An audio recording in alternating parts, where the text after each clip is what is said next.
Hey everyone, welcome to another gentle introduction.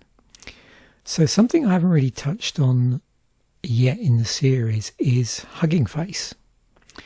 And I thought now would be a good opportunity to use to leverage the Python transformers library along with some other libraries that have that as a prerequisite. And then to look at some basic usage, the sort of things to expect when you're using this approach to doing, investigative work with LLMs. Because what I like to do, and most of these courses, most of these videos are trying to encourage people to do, is to, poke the models, try them out, see what happens when you try and sort of do something unusual or switch one of the parameters, but do it in an informed way. And then based on your sort of observations, try and understand the underlying theory. So that's why I don't always explain the sort of theory behind all of this. Some of the time it's just because I'm learning as I go along, in terms of I'll try a particular parameter and, it starts behaving in a way maybe I didn't think it would, and then I have to sort of go away and read up about it. And also a lot of the time you probably find, like me, a lot of the instructions or the documentation that sometimes goes with some of these tools is not comprehensive. It's sort of just enough to get you in and using it, I suppose. So this video is really sort of encouraging people to go, go down that, if you haven't done already, is to go down the Hugging Face rabbit hole as, and as an alternative, I suppose, to using, say, a llama, or to using anything else that you can run locally, or say using an API, different, like an API, like I've been doing in some of these where I've been talking directly to like the Gemini API. So the nice thing with this is we're really leaning into abstraction through this pipeline function. And we're not really concerning ourselves too much. It's not like we're issuing requests like you've seen me do in previous episodes. This we've stepped back and we're allowing the transformers library and the function pipeline in particular to abstract away all of the heavy lifting for us, but at the same point still looking to see, okay, when I send this argument through the function, like what do I get back? What's going on? I mean, you'll see as we're using this through Jupyter and through these libraries, you'll see it's instances where it sort of talks back to us, and you'll see in a moment how that works. So I've got a few examples here. I've tried to pick stuff that I haven't specifically covered before. So some of the ideas here you can take and sort of try them out on other models or other things I've talked about, like in a llama, or Google Gemini or whatever, and just see how they work there, obviously changing the code accordingly.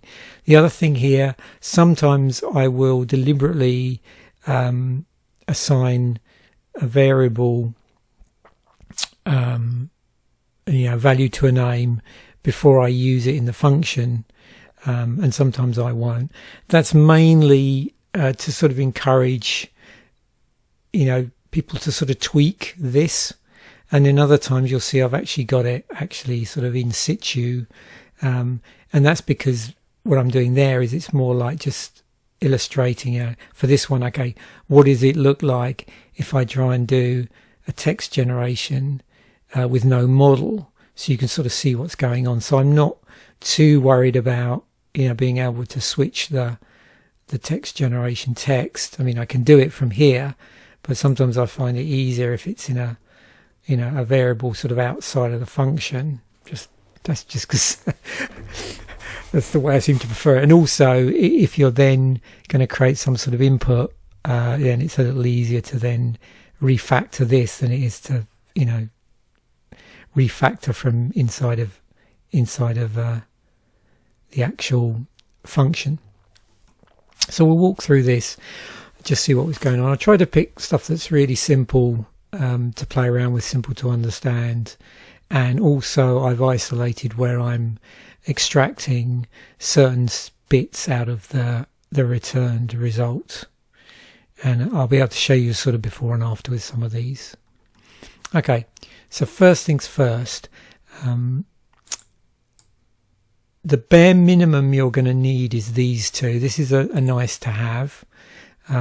So transformers, if you basically install transformers and then try and use it, what you'll find is it probably will shout at you if you don't have either something like PyTorch installed, or there's a couple of others, and it's interesting. I'm not going to do it because it's already been installed on this system, but if you try this without installing Torch and just install transformers and try and use it, you'll get this warning to say, oh, you need to have this installed on your system as a bare minimum. And I think it gives you 3 like libraries that need to be installed, a choice of 3. This if you don't do this, what you'll find is for certain interactions with certain models and certain types of analysis or generation, it'll actually say, oh, you should install HF-XET because it will speed up the pulling of the model. But I'll just show you, I'll just run this. So we're running this we're doing our pip install inside of our Jupyter Notebook, and you can see all the requirements are already satisfied there because I've already installed these previously. If they haven't, then you'll see hopefully your system actually acquiring those resources. So I'm going to run this because we specifically want this pipeline function, which we're going to use. Now there's other functions in transformers, and the reason why I'm using pipeline is because I wanted to abstract away a lot of stuff, but there's a whole load of other functions you can access in there that do all sorts of clever things when you're interacting with LLMs. And the other thing is, with this particular setup, you may, and it's up to you, like what models you access through Hugging Face.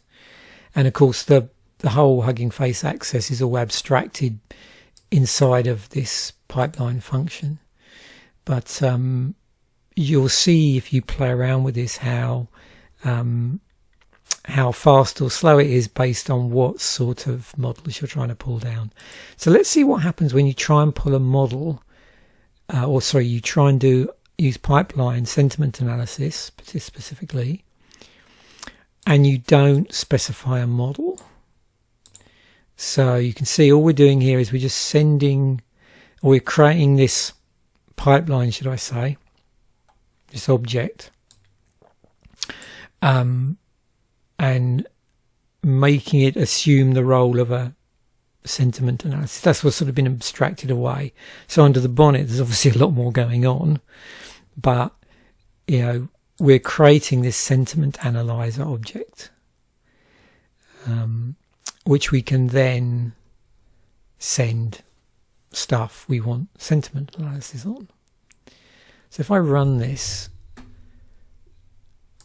with a few examples, like that. So you can see it's saying no model was supplied, and then it defaults to a model. And you notice as we do this, if there's an instance where I don't supply a model, you should see the model that it defaults to be different based on the sort of thing I'm telling the pipeline it is, if you like, the sort of thing I'm dispatching through the function. So, when I'm sending sentiment analysis through the pipeline function, it dispatches those particular things that are relevant to that, and so creates it's a sort of appropriate object. So using a pipeline without specifying model name and revision in production is not recommended. Also, I haven't, and I'm not in none of the examples here. I'm not going to specify, not to use to or not to use a CPU. I don't have a GPU on this machine, so it's going to work out that it just uses a CPU.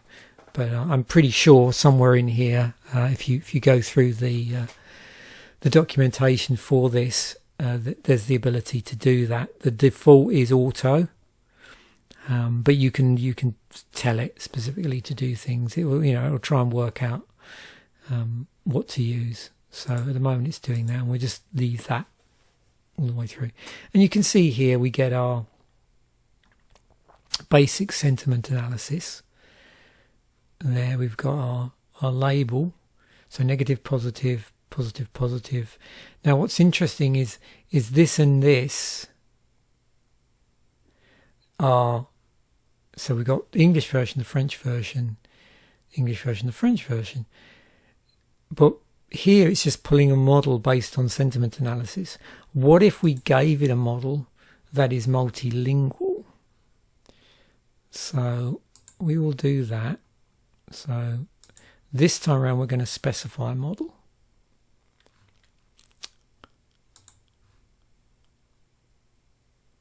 Negative, very positive, very positive. Now this particular model for sentiment analysis has, I think, 4 different sentiments in it, whereas with this model I'm not sure. I think it's 4. I think it's negative, very negative, very positive, no, positive, very positive. I'm not sure if there's one in the middle or not. I sort of dove in a little bit with these and didn't check to see on the model. It was somewhere, because I remember seeing it come up actually when I was playing around with code, and it had the label choices at the time. Again, you can see device set to use CPU. Okay, text generation with, and again, a specific model and some other parameters. So what are these parameters doing? So we've got here number return sequences, and you'll see exactly what that does in a moment. That's set to 5. Maximum length is set to 20, so you can probably guess that that's going to actually truncate our response. Now, and the other thing is, and maybe you want to try this, is if you don't do trunc equals true, so if you don't set truncate here to equaling true, you'll get a warning come up to do that if you're going to be truncating your setting a length on the model. So with some of these, you'll notice if you don't set I suppose the word is like a complementary parameter, it will warn you that you should do that. We might see it do it in some other usage cases here. So notice here we're now moving into text generation with a specific model. So here's a good example. So it says setting pad underscore token underscore ID to EOS underscore token underscore ID, and that value for open end generation. So you'll notice as you sort of use this, you may get these little hints and warnings coming up if we're using it like this in a Jupyter Notebook. Now you can see with this, as the previous one, it's returning this sort of combination thing where you've got key value pairs, and then possibly you've got a key value pair where the value is a key value, a set of key value pairs. Here it's a bit easier to spot, but most of the time you probably want to sort of strip out what's going on. You can see we've also some carriage returns here. So let's see what's going on. That's what this text does here.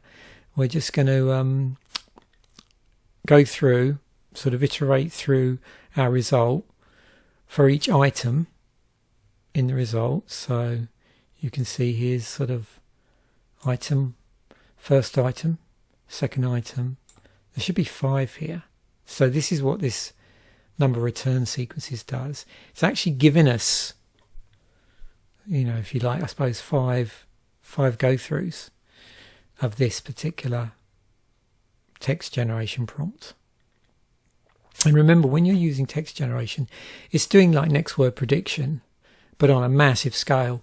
So, you know, contextually, what you put in here is obviously going to impact what follows it. So in here, it's almost like a fill in the blank type prompt, but equally, you can experiment with things like, you know, what is an LLM? That sort of stuff.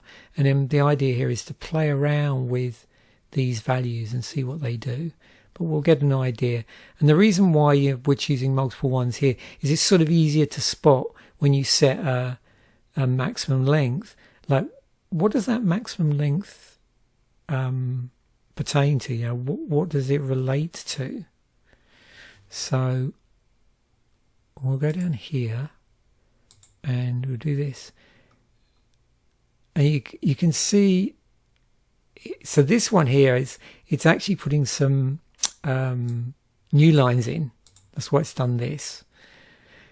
And just as luck would happen, the threshold, the minimum length value of 20, has chopped it off at this point as it's carrying on. But you can see so there's 1, there's 2, there's 3, there's 4, there's 5. This one as well looks like there's some, if you look at the sort of raw result, you can probably see in here somewhere there's going to be, there's the new line there on there for that one. And if I was to run this again, which is the beauty of notebooks, you can see we're getting a different set of 5. So on this one we've got we at the end. Now if I change this up, so this is where the fun begins.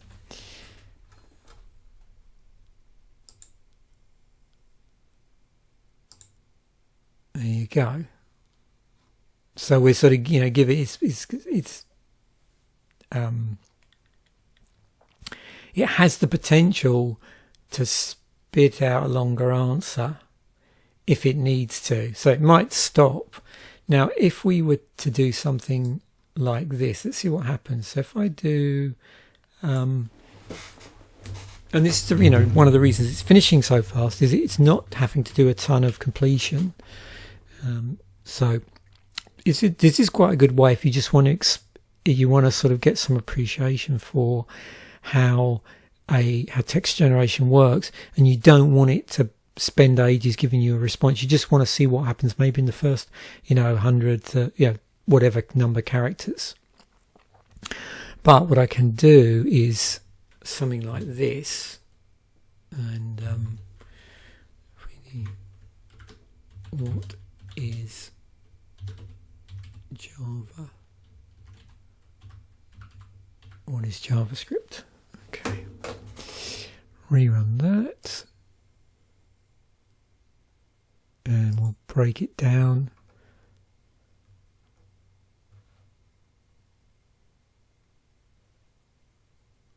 So I think you get the idea there. It's funny, like we're getting some crazy results here.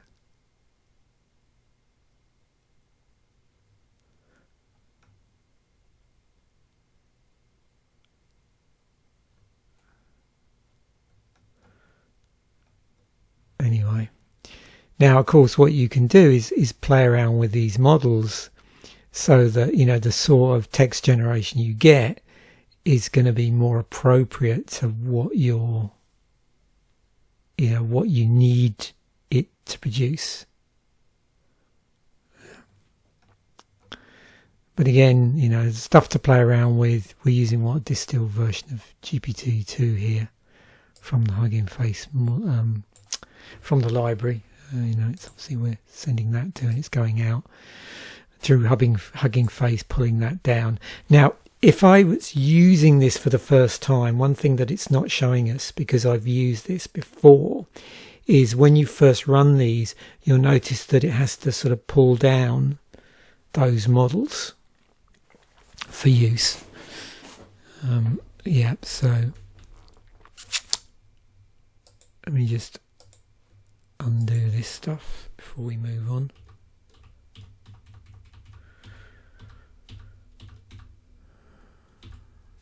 What was that set to? I think it was that, wasn't it? Let's just check.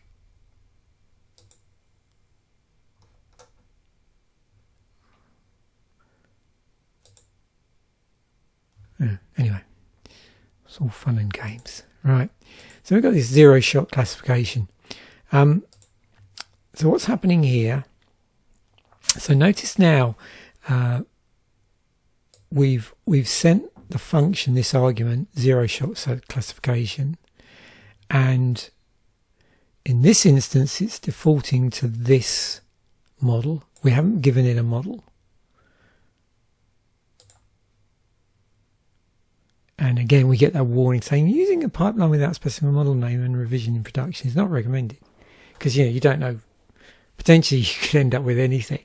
Oh, not quite, but it's dispatching based on some rules. You've got no control, so it's much better that you control what the model is, and also make sure the model is appropriate for what you're trying to do. Again, you can see. This is what's coming back, and we can pull that out. Here I've broken it down a bit more to see, so you can see what's going on. So you can see we've got something in here. So if we take the result, pull out what value is in the sequence key. For the labels, we can pull out the labels, and of course the labels, when we pull that, we'll get this here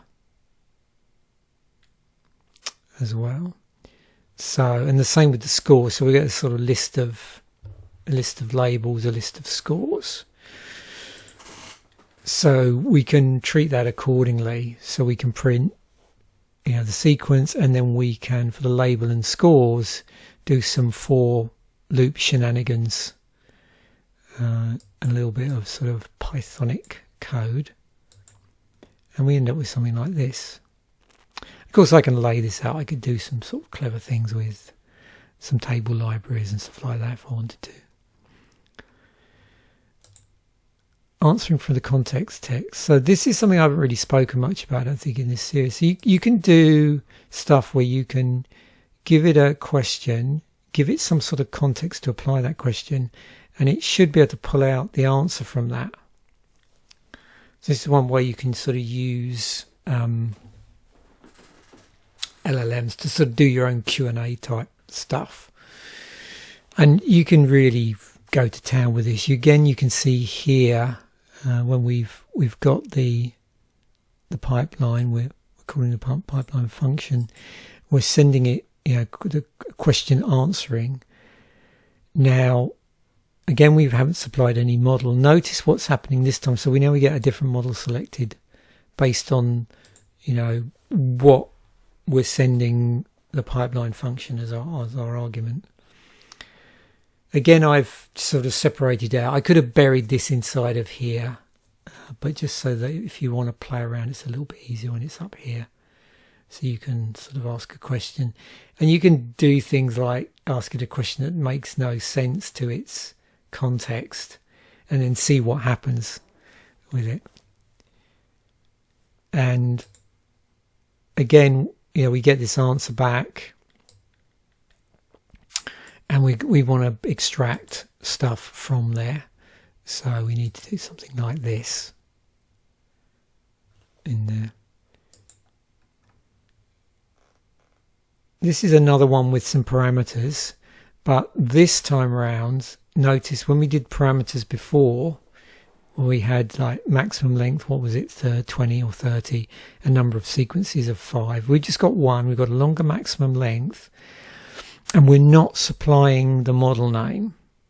So again, what it'll do is it'll, dispatch in the function a particular model that it thinks is most appropriate for the particular thing we're doing, which in this case is text generation. So we do that. No model supplies, default to OpenAI-community GPT-2, and revision number, blah blah blah, without specifying a model name. Revision in production is not recommended. It's not going to use, it's set to use a CPU because I don't have a GPU. And again, some other things here that it's sort of nudging us in a good direction. Truncation was not explicitly activated, but max length is provided a specific value. Please use truncation equals true. So yeah, so if you notice in the previous one, and this is I did this deliberately, is we've missed out this in it. So let's put that in, and then you can just see that warning go away. So we'll just stick it in here, pass it to the function, and rerun that. And now you can see that particular warning's gone away. We've still got this one as well, so a bit of homework there to find out what that exactly means. And then what we can do is with the generated text, we can pull out, there is only one come back here. If I do something silly like this, I think we know what's going to happen. Yep, I'm going to get an error because we're trying to access an index that's out of range. And over time, you get used to, with these request returns, when the stuff comes back with the response, like being able to sort of spot fairly quickly what you need to do to like pull out the particular bit you want, and how you've got to structure this sort of thing.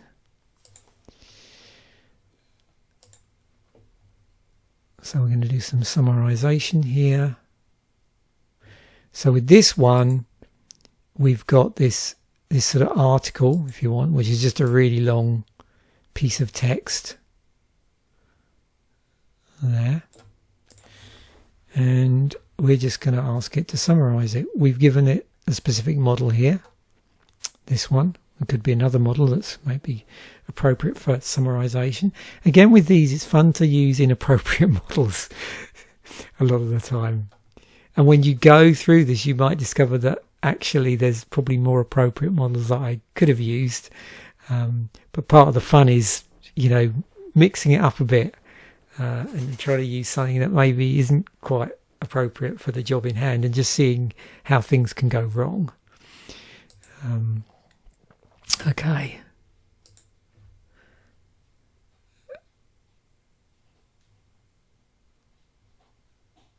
Okay, so it took a little bit longer. There's our summary going on. Notice this time, notice as well when we sort of, give the pipeline an argument to change the model. Obviously, not only to change the sort of thing it needs to do, and then it goes away and dispatches an appropriate model. Notice that, not surprisingly, the response you get back is going to be different based on what you're asking it to be, what role you're asking it to assume. So again here, it's not dissimilar to like what's going on here, except here it's called summary text instead of generated text, but you can see the basic structure is the same. So no surprise how you could potentially pull that out. It's going to be the similar thing. We've just changed here the key that we're using to get the value out. Now if we wanted to try things like trying different things here, like what was that value, the maximum return sequence, I think it was. So, what happens if I stick that into here? In here. Can I do that? Does the summarizer respond to that? Do I get an error message? And you can see the other things that when I create this summarizer for this, or when I apply the summarizer to the article, I'm also setting things like the maximum length, minimum length, do sample equals false, those sort of things. So again, play around with some of these, and see what sort of things happen in terms of where do things start to get very hallucinatory. That's what I'm more interested in. I'm not interested in breaking it. What I'm interested in doing is, so you get error messages. I'm more interested in, okay, if I set this value, which is a genuine value, and it will accept it, it's not going to bark at me. How does that affect the response? And so what you're doing is you're starting to understand with certain models where you can push them. Are there some interesting emergent properties that might come out of using certain models in maybe ways that they weren't originally intended for?